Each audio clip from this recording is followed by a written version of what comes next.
ಬೇಲೂರು ದೇವಸ್ಥಾನ ಹೊಯ್ಸಳರ ಕಾಲದಲ್ಲಿ ಕಟ್ಟಿರುವಂಥದ್ದು. ಇದನ್ನೆಲ್ಲ ನಾವು ಹೇಳುವಂಥದ್ದು ಒಂದು ಸ್ಟಾರ್ ಶೇಪಲ್ಲಿ ಬೇಸ್ಡ್ ಮೇಲೆ ಕಟ್ಟಲ್ಪಟ್ಟಿರುವಂಥದ್ದು. ಅದು ಏಕಧ್ವಜ ಸ್ತಂಭ. ಇದು ತುಲಾಭಾರದ ಜಾಗ.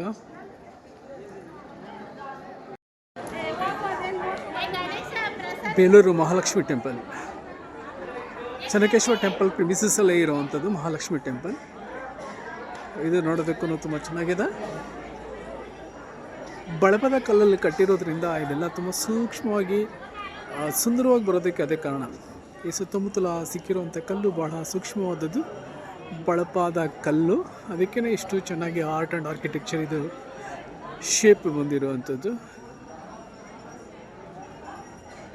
ಬೇಲೂರನ್ನ ಸಾಮಾನ್ಯವಾಗಿ ನೋಡಬೇಕು ಅಂತ ಹೇಳಿದ್ರೆ ಒಬ್ರು ಗೈಡನ್ನು ಇಟ್ಕೋಬೇಕು. ಪೇಪರ್ನ ಹಾಗೆ ಕೆಳಗಡೆ ಈ ಕಂಬದ ಕೆಳಗಡೆ ಎಳೆದ್ರೆ ಕೂಡ ಅದು ಹೊರಗಡೆ ಬರುತ್ತೆ. ಅಂದರೆ ಅಷ್ಟೊಂದು ಯಾವುದೇ ಸಪೋರ್ಟ್ ಇಲ್ಲದೆ ನಿಂತಿರೋ ಅಂಥದ್ದು. ಸೊ ಇಲ್ಲಿಂದ ಕಾಣಿಸುತ್ತೆ ನೋಡಿ ಇಲ್ಲಿ.